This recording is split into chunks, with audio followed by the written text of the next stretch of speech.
What's going on, guys? My name is Wade with TechDaily. So one of the common tropes with the new Samsung Galaxy S25 Edge is this proclamation that nobody asked for a thin phone like this. But I would actually argue that we in fact did ask for this. Maybe not explicitly, but indirectly through years of repetitive criticism. We've all moaned and groaned that Samsung and every other company just keep re-releasing the same smartphone year after year, with similar specs and a nearly identical design and form factor. I'm absolutely guilty of saying that. I've said it in probably my last 3 or 4 Samsung S series reviews at this point, and I'm sure Samsung got tired of hearing that too. So, rather than re-releasing yet another identical S series phone, they decided to do something a little different. Now, the nice thing about this new S25 Edge is that it's not so different that they created a whole new category of devices, like their foldables, which also commanded a huge price premium. No, the S25 Edge is still plenty familiar, but it's also just different enough to be interesting, kind of new, somewhat controversial, and maybe even the first in a new flavor of familiar flagship phones. The minimalist flagship phone, or the refined flagship phone. I mean, if the rumors are true, we're going to be seeing a lot more thin, slim smartphones that are not quite full-on flagships, but far from being budget devices, so we'll have to classify them somehow. Now, the unfortunate thing about this new S25 Edge is that you really need to physically hold it in your hand in order to formulate a genuine opinion of it. You can parrot the spec sheet until you're blue in the face, or even analyze photos and videos of this phone next to any other device and stand firm in saying that the millimeters of thinness don't make a difference. But until you actually pick it up and flip it around, hold it, squeeze it, pull it, bop it, you really just don't know. Sure, the S25 Edge is only 1.5 millimeters thinner than the similarly sized S25 Plus, but it's 2.4 millimeters thinner than the S25 Ultra, which is a big beefy phone, sure, and not as common as, say, an iPhone, but the current iPhones are also 2 to 2.5 millimeters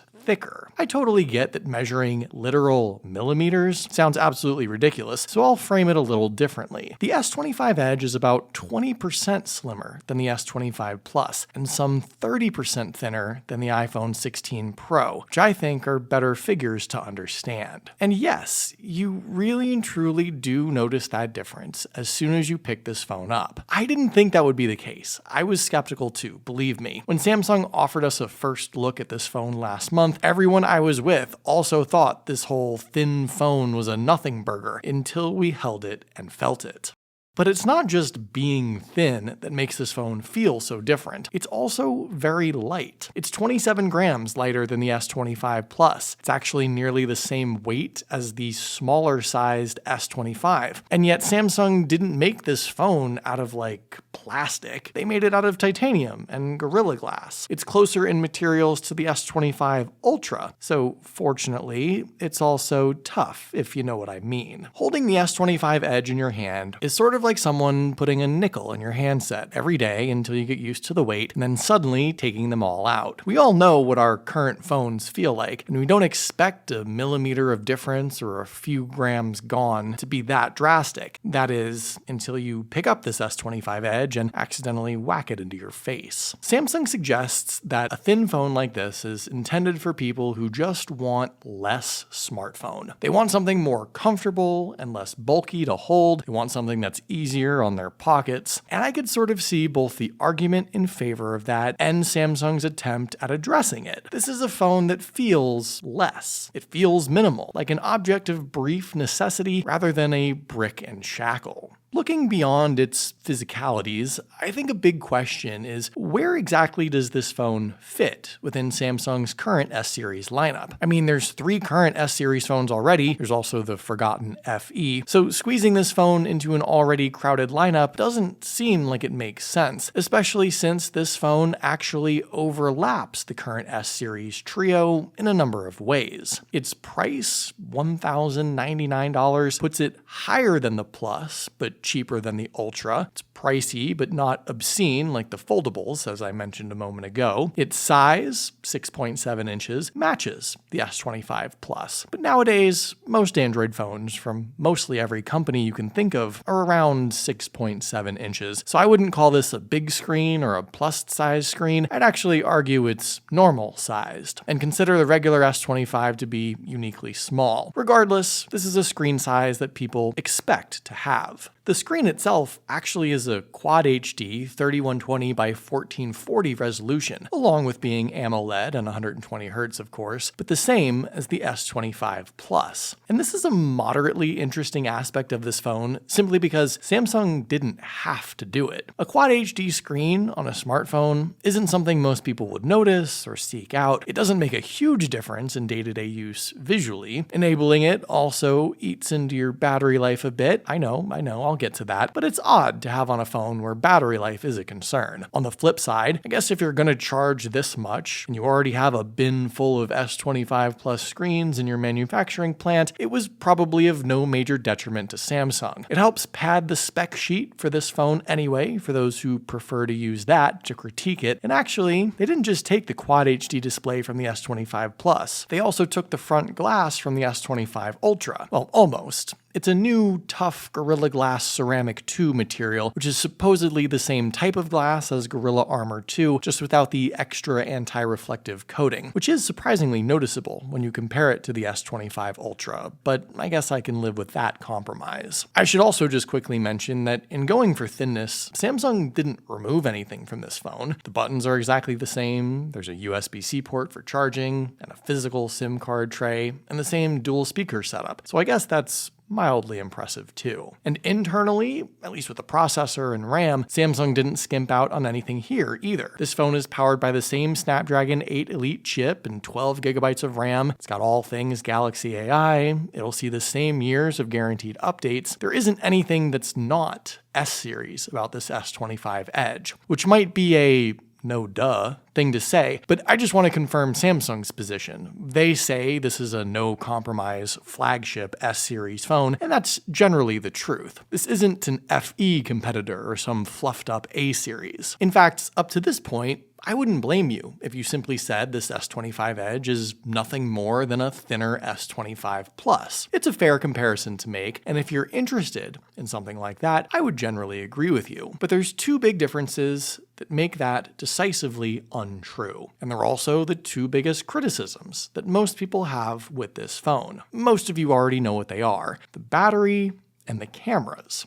Now, between the two, I feel like battery life is more important. So let's talk about that first. This S25 Edge has just a 3900 mAh battery powering it, which is 1000 mAh smaller than the S25 Plus and actually slightly smaller than even the regular S25, which, as you know, is a lot smaller of a device. Samsung also didn't utilize any new battery tech. So what's powering this phone is seemingly the same type of battery as any other Samsung phone from the last couple of years. This simply means that if you've had trouble getting through the day with any other Samsung smartphone, you're definitely not going to make it using this one. Now, let me be clear. I don't think battery life on this phone is bad. You still get an average 5 hours of screen on time, maybe 4.5 if you like your games. Enabling the Quad HD resolution will also impact that a little. But like I talked about earlier, and like Samsung suggests, I don't think this phone is for people who stare at their screens 24/7. Everyone's smartphone usage varies, so battery life is sometimes subjective, but if battery life is of the utmost importance to you and you're somehow never near a charger, then these are the phones you should get. For most normal, everyday people who are likely never without a charging cable or power source, I don't think battery life is the absolute deal breaker that everyone else has already concluded it is. I do think this is a phone Samsung should have paired with new battery technology. It would have been precisely the device to do it, and an impressive feature rather than a point of criticism and debate. But that just leaves something to improve for next time, which might just be the point. And besides, you can get back to 100% in about an hour when you do plug this phone in. It'll quick charge from 0 to 50% in under 30 minutes. You can plop it on a wireless charger too, so there are plenty of ways to combat its supposed small battery, but we should all stop staring at our phones so much anyway, right?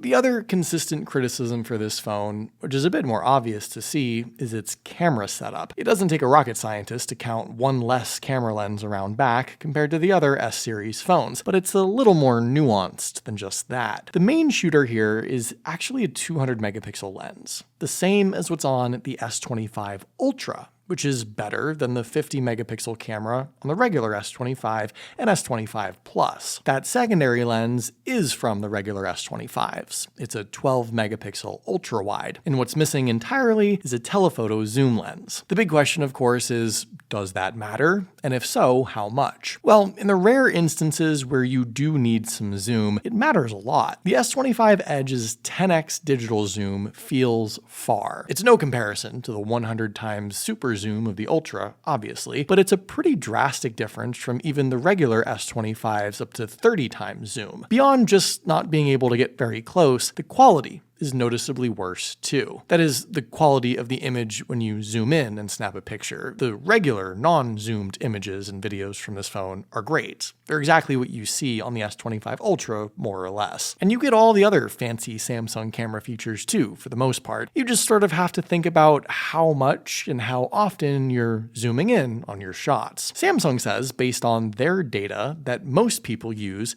the 2x, 3x, and 5x zoom. Nothing more than that. But I find that hard to believe. I mean, a consistent wow factor for these Samsung phones have been their ability to zoom. And it's not like Samsung went halvesies on this. They just didn't give this Edge any ability to zoom at all, basically. And I mean, maybe there's some physical hardware limitations with making the phone thin that they couldn't do a telephoto lens. But like, there's still a multi-layer camera bump on the back of this thing, so that seems unlikely. What they probably should have just done is went all digital with AI assistance to get this phone to 20x digital zoom. I mean, AI has got to do something useful, so why not that? The mishmash of camera setup, I think, is less of a deal breaker than the battery situation. I mean, I don't think it's a deal breaker at all, honestly. It's just sort of an odd omission and setup within an otherwise top 10 flagship camera. I know Samsung also was looking to streamline this S25 Edge a bit and take away one or two things that most people didn't use. Again, they claim most people don't use the telephoto lens, but maybe they took this one step too far. So to sum up my thoughts on this new S25 Edge, no, I guess we didn't really ask for a super thin flagship smartphone, but I don't think any of us asked for a folding phone either. What we have been begging for is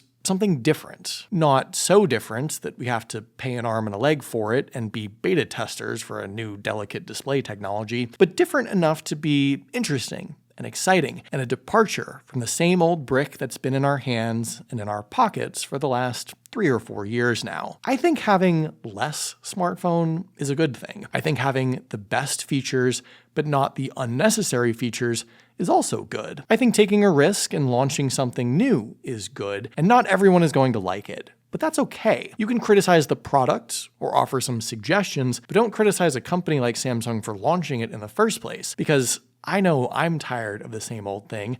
I think most everyone else is too, and we want Samsung innovating, trying new things, launching something different, at least every once in a while. But what do you guys think of this new S25 Edge? Are thin smartphones in? Let me know in the comments down below. I'd love to hear your thoughts, of course. Hopefully you guys did enjoy this video though. Be sure to follow TechDaily on Twitter and subscribe to the TechDaily YouTube channel if you haven't already, and I'll see you guys later.